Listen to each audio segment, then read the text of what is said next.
Hello, this is the Ramblings of an Indisciplined Mind podcast for Wednesday, July 3rd, 2016.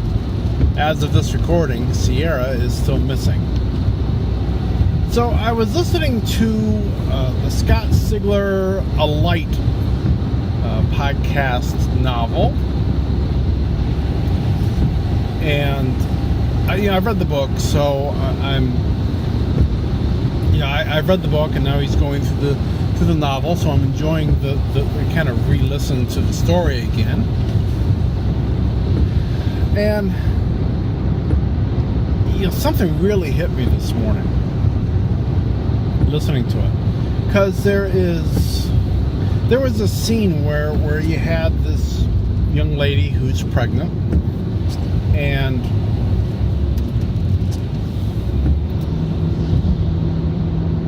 they're kind of in a dangerous position, not surprising for a Sigler novel, and her partner, who's obviously the one that got her pregnant, is saying that he's got to do whatever it takes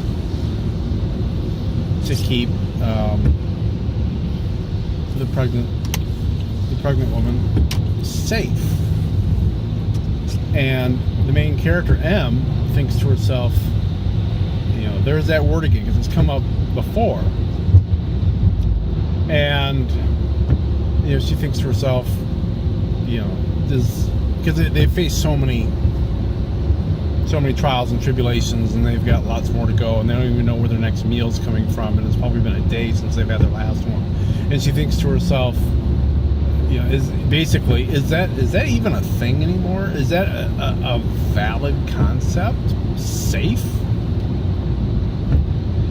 And it just pinged in my brain, and because these are some people that there's only a couple hundred of them. They aren't really part of a civilization. They're kind of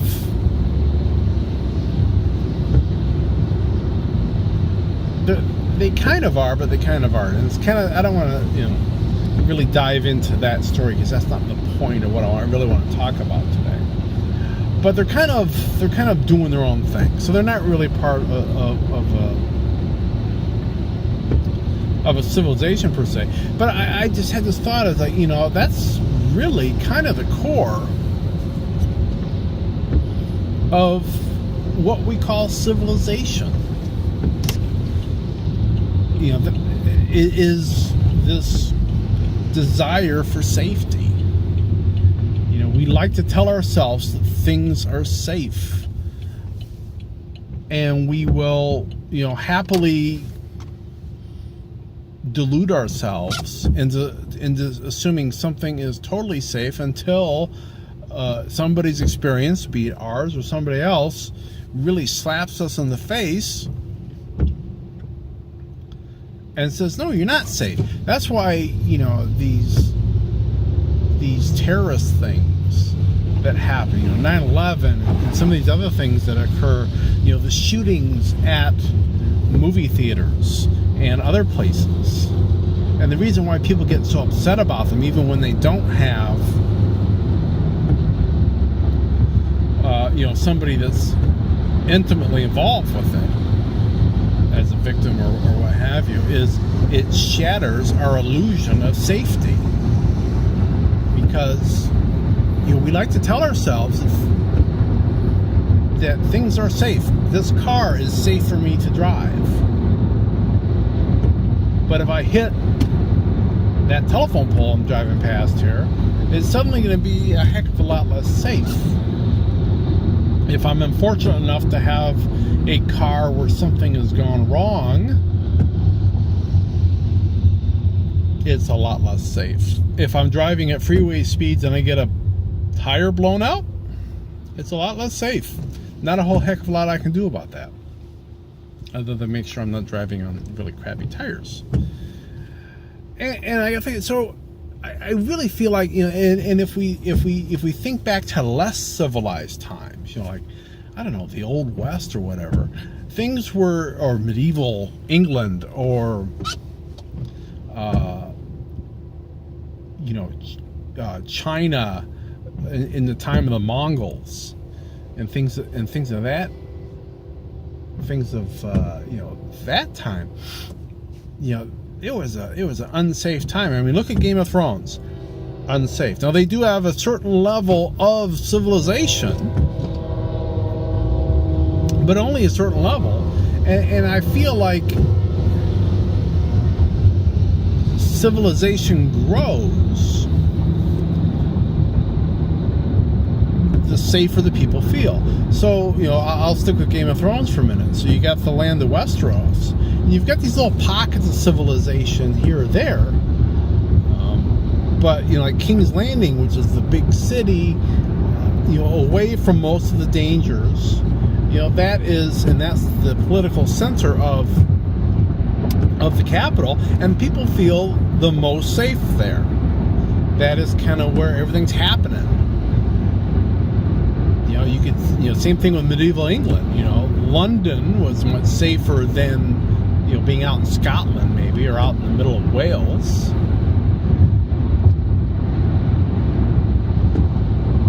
And so, how much of our identity, you got me thinking about how much of our identity as, civilized people is grounded on our belief that things are, by and large, safe around us. It's safe for me to drive this road. It's safe for me to go to the movies. It's safe for me to get on that airplane and fly somewhere. And then when something turns out to be unsafe,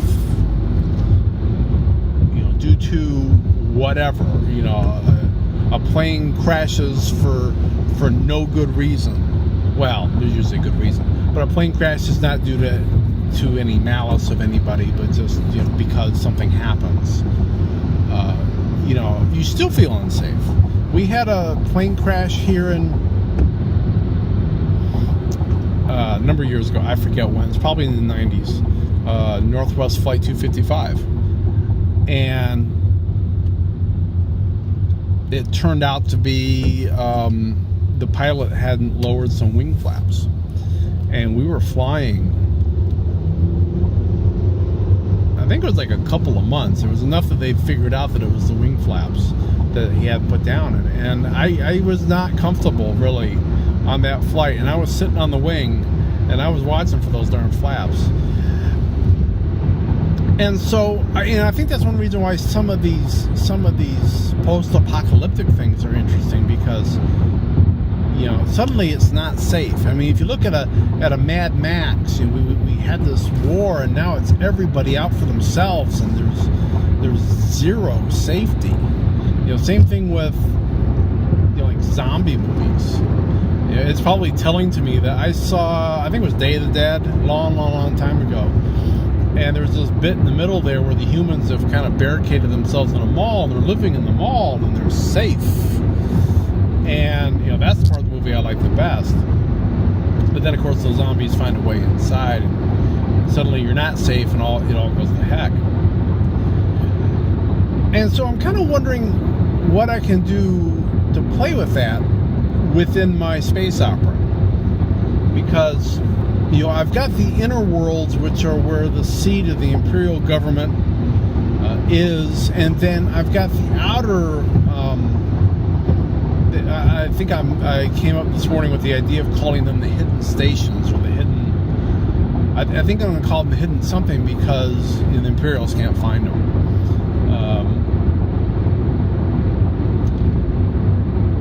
And I like this idea of exploring in that, the inner worlds where, civilization, that's the seat of civilization in that system, to have it be safe, or perceived of as safe. Now, one of the worlds is the mining world, and we're going to learn very, very quickly that it's not safe at all. There are people that come out of the mines that are physically disfigured. Probably not my best turn of phrase there, but But that's not what the other people living at the seat of the empire think. You know, they have images of, you know, miners happily, you know, walking in with pickaxes over their shoulders, singing "Hi ho, hi ho, it's off to work we go," and then coming back home and still singing, you know. And the reality is going to be much different. And then, of course, out in the outer rim, I'm thinking I need to show that that's, you know, because there it's not civilized. It's kind of every man for themselves. And so I'm thinking to really contrast that, what I really need to do is make it not safe for my primary character. And because he's so used to that, I think that's going to drive him. He's going to meet this person that's part of this, and they're actually going to end up working together on a ship. But I think that's going to really cause him to cling to her. Not necessarily in a romantic way, although I think it's going to get there, although he's got some significant hurdles to go over on that one. No, I'm not going to tell you what that means. But I think I really want to play around with this. You know, here's somebody who he's been literally in the bosom of the aristocracy. Yeah, I think I said that right. You know, so everything he's been doing pretty much has been very safe. Now, he's been doing some stuff in the military, kind of like what Prince Harry would do or whatever. So not 100%, but by and large, pretty safe. And now he's going to get thrown into the Wild West, if you will, and there's no safety at all. You know, the safety is what you make for yourself, and I that's going to be a big. I'm thinking that'll be a big culture shock for him. I'm thinking that could be interesting. So yeah, I kind of got a little more rambly on that than I thought I would. I felt like I kind of had my thoughts more in order, but let me know what you think. You know, do you think civilization equals safety, or a feeling of safety, really?